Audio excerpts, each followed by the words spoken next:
Hello everyone, आज हम बात करने जा रहे हैं कोऑर्डिनेशन कंपाउंड। सबसे मोस्ट इम्पोर्टेंट चैप्टर है। इसको समझने के लिए आप मेरे साथ 5 मिनट बस जुड़े रहें।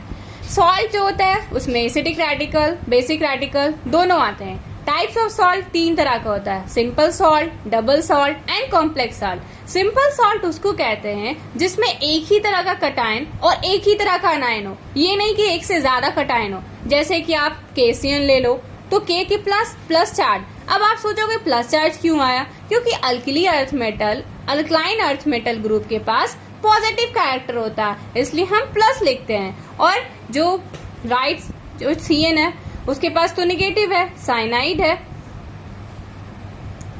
एम्बिडेंट न्यूट्रल लिगेंड होता है। CN जो होता है स्ट्रॉन्ग लिगेंड होता है CN, ये भी जानना जरूरी होता है। फिर FeCN का होल 2 हो गया, तो इसमें एक ही तरह का कटाइन, एक ही तरह का अनाइन मिल रहा। K2SO4 में 2K प्लस SO4 माइनस एक तरह का ही मिल रहा।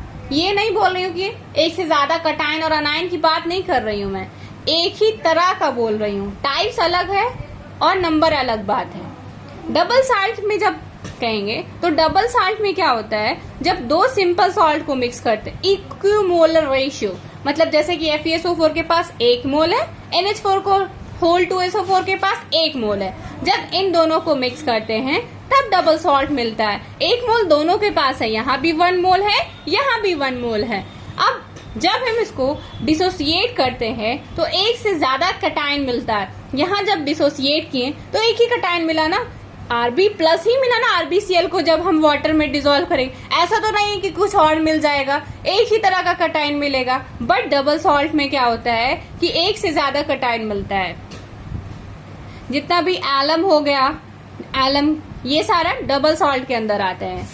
अब हम बात करने जा रहे हैं कॉम्प्लेक्स सॉल्ट। डबल सॉल्ट में एक बात इंपॉर्टेंट है कि डबल सॉल्ट जो होता है जब वाटर के साथ इसको डिसॉल्व करते हैं तो ये अपने आइडेंटिटी को खत्म कर देता है, अपनी पहचान को खत्म कर देता है। अब हम कॉम्प्लेक्स सॉल्ट की बात कर रहे हैं। जब दो या दो से ज्यादा कंपाउंड को मिलाएंगे तो मिक्स करेंगे तो क्या बनेगा? कॉम्प्लेक्स सॉल्ट बनेगा। और ये वाटर के साथ जब हम इसको डिसॉल्व करते हैं तो ये क्या करता है,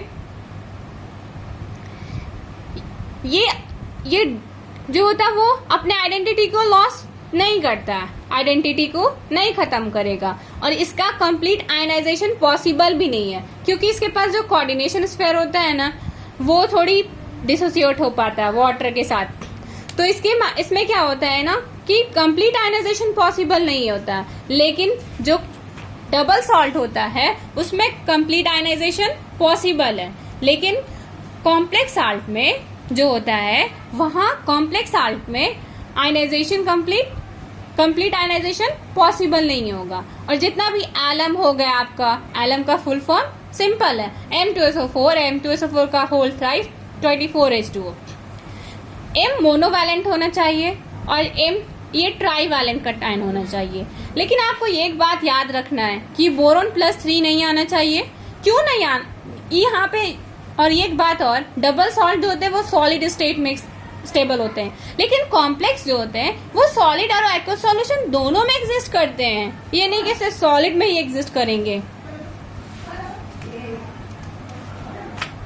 और जैसे कि और ये एक बात और कि लिथियम भी कभी नहीं होगा डबल सॉल्ट, उसमें कोवैलेंट बॉन्ड बनते हैं, जबकि मोस्टली डबल सॉल्ट जो होते हैं वो आयनिक बॉन्ड का फॉर्मेशन करते हैं। I hope so you understand this video.